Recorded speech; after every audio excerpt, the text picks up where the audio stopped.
Hello दोस्तों, राधे राधे, जय श्री कृष्णा। स्वागत है आप सबका हमारे यूट्यूब चैनल में। आज हम जो कहानी लेकर आए हैं उसका नाम है सनी की छाया, ननद भाभी का पवित्र बंधन।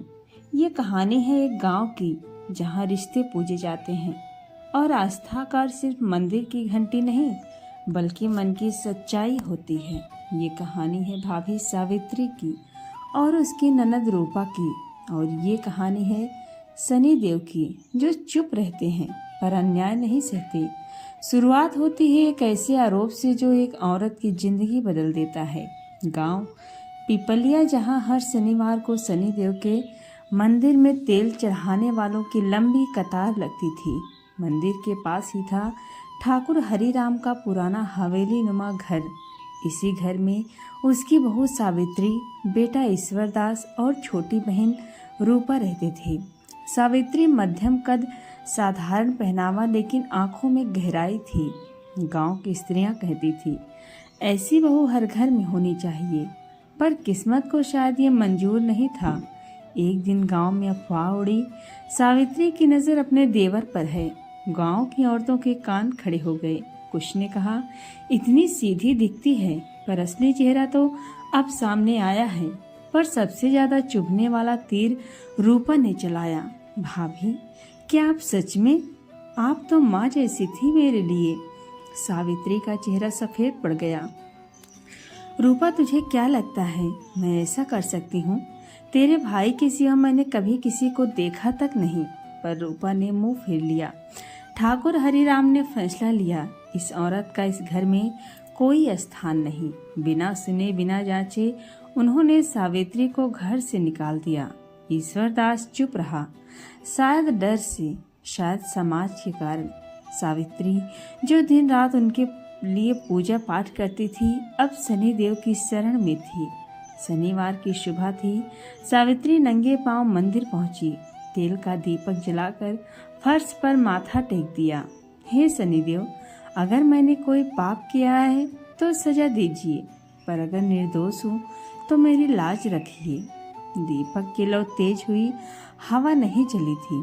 फिर भी मंदिर की घंटी अपने आप बज उठी। पुजारी डर गए। ये तो चमत्कार है। पर सावित्री की आंखों से आंसू बह रहे थे। वो सिर्फ एक ही बात दोहरा रही थी, मेरे ऊपर जो कलंक लगा है उसे आप ही मिटा सकते हैं सनी देव। 3 दिन बाद गांव में एक औरत भागते हुए आई। मैंने झूठ बोला था। सावित्री भाभी पर जो इल्जाम लगाया गया था वो सब मेरी रची साजिश थी। मुझे रूपा से जलन थी। मैंने ही ये अफवाह उड़ाई। पूरा गांव स्तब्ध। रूपा के पैरों तले जमीन खिसक गई। वो रोते हुए मंदिर दौड़ी। हे शनिदेव, मैंने अपनी भाभी को अपमानित किया, अपनी माँ समान उस स्त्री को धक्का दिया। क्या मैं माफी के लायक भी हूँ? मंदिर में फिर वही घंटी बजी। रूपा खुद सावित्री को लेने गई। भाभी, आपने हमेशा मुझे माफ किया है, क्या एक बार फिर कर पाएंगी? सावित्री मुस्कुरा दी, पर उसकी आंखें बुझी बुझी थी। माफ कर दूंगी, पर जो टूटा है उसे वक्त ही जोड़ सकता है रूपा। ईश्वरदास, जो अब तक गूंगा बना बैठा था, पहली बार सावित्री के सामने हाथ जोड़कर बोला, मैंने आपको खो दिया था, पर अब समझ पाया हूँ आप क्या थीं। सनी देव की छाया कठोर होती है लेकिन न्यायपूर्ण। जिस पर अन्याय होता है सनी देव उसे अकेला नहीं छोड़ते।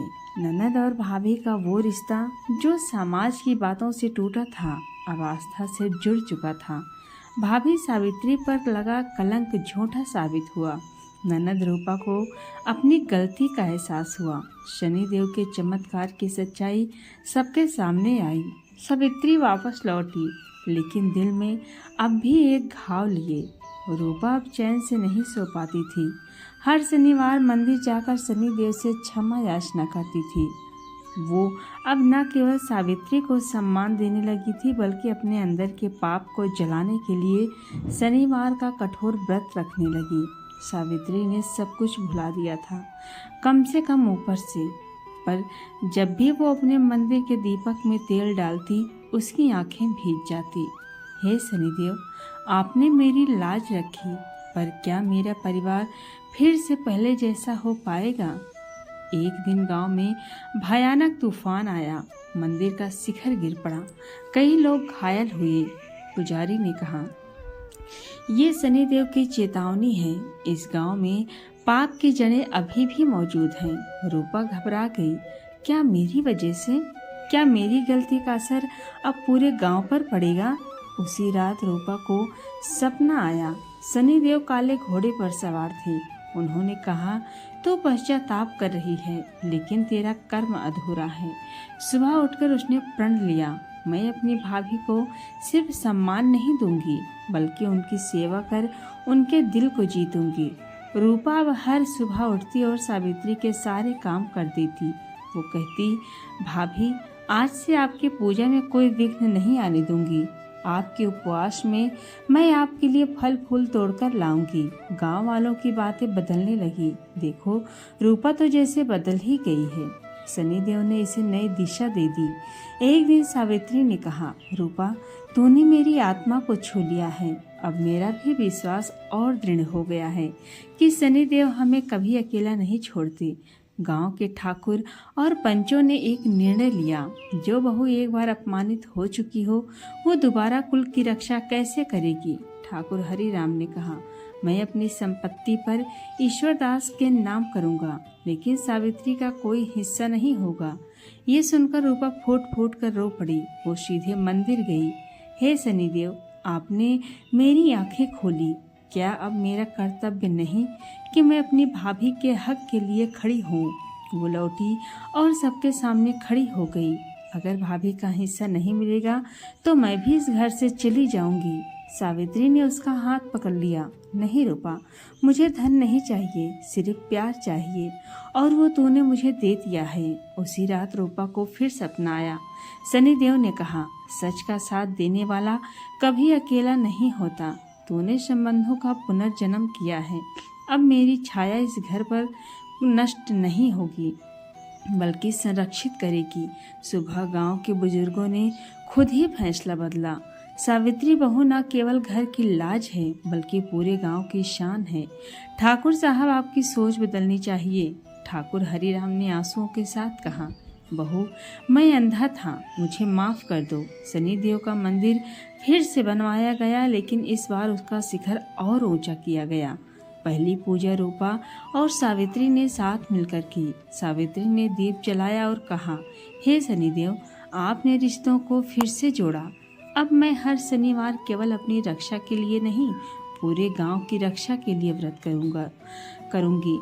रिश्ते खून से नहीं, आस्था, पश्चाताप और सेवा से बनते हैं। और शनिदेव की छाया केवल दंड नहीं, दिशा भी देती है। रूपा और सावित्री अब सिर्फ ननद नहीं हैं, बल्कि दो आत्माएं थी, जिन्हें शनिदेव ने अंधेरे से निकालकर उजाले की राह दिखाई थी। रूपा ने पश्चाताप कर अपने पापों को प्रायश्चित किया। सावित्री ने उसे माफ कर अपने दिल में जगह दी। शनिदेव ने अपने चमत्कार से गांव को एकता और आस्था का रास्ता दिखाया। अब गांव की शांति को एक नई बहू चुनौती देने वाली है। ठाकुर हरिराम के छोटे बेटे मनहर की शादी हुई थी, शहर से पढ़ी लिखी लड़की सौम्या से। सौम्या दिखने में सुंदर, चाल चलन में आधुनिक और बोलचाल में कड़वी थी। पहले दिन ही उसने गांव की प्रथाओं का मजाक उड़ाया। ये क्या हर शनिवार मंदिर को जाना, ये सब अंधविश्वास है।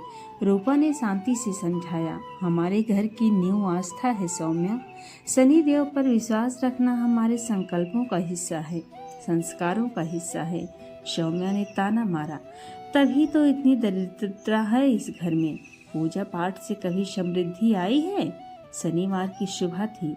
सावित्री, रूपा और बाकी महिलाएं मंदिर जा रही थी। सौम्या ने जानबूझकर घर में काले चावल पकाए, लोहे की कढ़ाई में नमक मिर्च डालकर सुई सिलना शुरू किया और शनिदेव की मूर्ति को छूने से इनकार कर दिया। सावित्री ने रोका, बिटिया, शनिदेव के दिन ऐसा नहीं करते, शनिदेव रूठ जाते हैं। सौम्या ने मुस्कुरा कर कहा, रूठे तो मनाएंगे, जैसे तुम लोगों को मूर्ख बना रखा है। शनि ने रात को एक गांव की हवाएं भारी हो गई। हरिराम ठाकुर के घर में दीपक अपने आप बुझ गए। सौम्या के कमरे में लगे शीशे पर काले हाथ के निशान उभर आए। उसने चीखते हुए सबको बुलाया। ये क्या है? किसने किया? रूपा ने सिर झुका लिया। ये शनिदेव का संकेत है, उन्होंने चेतावनी दी है। सौम्या फिर भी नहीं मानी। डराने की कोशिश मत करो, मैं कोई गंवार नहीं। अगले ही दिन मनहर का व्यापार घाटे में चला गया। उसकी गाड़ी चोरी हो गई। घर में एक एक चीज अपने आप गिरने लगी। सौम्या बीमार रहने लगी, पर डॉक्टर कोई बीमारी ना बता सके। सावित्री ने सलाह दी, शनिवार को शनिदेव की पूजा कर लो, अपने किए की क्षमा मांग लो। पर सौम्या ने कहा, मुझे किसी शनिदेव से डर नहीं। अगर वो वाकई होते तो मुझसे कुछ कह देते। उसी रात सौम्या को सपना आया। एक विशाल काली आकृति वाला लाल नेत्रों वाली चुपचाप उसे देख रही थी। आवाज आई, मैं मौन हूँ, पर अन्याय के विरुद्ध मेरा मौन ही सबसे बड़ा न्याय है। सपने के बाद सौम्या की तबीयत और बिगड़ने लगी। वो बिस्तर से उठ नहीं पा रही थी। आंखें लाल, चेहरा सूजा हुआ। डॉक्टर ने कहा, इस पर कोई मानसिक या आध्यात्मिक असर है, मेडिकल इलाज नहीं है। मनहर अब परेशान हो गया। भाभी, आप ही कुछ करो, हम हार गए। सावित्री बोली, अब सौम्या को शनिदेव से क्षमा मांगनी होगी, पूरे विश्वास से। शनिवार की सुबह पहली बार सौम्या नंगे पांव मंदिर पहुंची। उसने हाथ में तिल के तेल का दिया उठाया, सिर झुकाया और कहा, हे शनिदेव, मैं आपके अस्तित्व को नकारती रही, आपके नियमों का अपमान किया, लेकिन अब जब मेरी आंखें खुली तो आपसे क्षमा मांगती हूँ। अचानक एक तेज हवा चली, दीपक की लौ उठी और मंदिर की घंटी अपने आप बज गई। पुजारी ने कहा, शनिदेव ने क्षमा कर दी है। सौम्या वहीं गिर पड़ी और होश आया तो हल्की सी मुस्कान उसके चेहरे पर थी। अब सौम्या वही स्त्री थी जो पहले अंधविश्वास का मजाक उड़ाती थी। अब वही सावित्री के साथ हर शनिवार मंदिर जाती, घर के आंगन को साफ करती और लोहे की थाल में तेल चढ़ाती। वो कहती, अब मैंने समझा, शनिदेव का डरना नहीं, सम्मान करना चाहिए। उनका मौन सबसे बड़ा संदेश है। रूपा मुस्कुराई, तू भी मेरी तरह शनिदेव की छाया में ढल गई सौम्या। अब तू भी इस घर की बहू नहीं, शक्ति बन गई है। शनिदेव दंड देते हैं, पर जब कोई हद पार करता है तो वे न्याय करते हैं, न तेजी से न धीरे से, बल्कि ठीक उस वक्त जब आत्मा को उसका असर महसूस हो। आस्था का मार्ग कठिन है, लेकिन एक बार उस पर चलो तो शनिदेव खुद रक्षक बन जाते हैं। तो दोस्तों, ये रही शनिदेव की छोटी सी कहानी। आपको कैसी लगी कमेंट में ज़रूर बताएं। पसंद आई तो चैनल को सब्सक्राइब ज़रूर करें। मिलते हैं किसी नई आध्यात्मिक कहानी या फिर वीडियो के साथ। तब तक के लिए नमस्कार।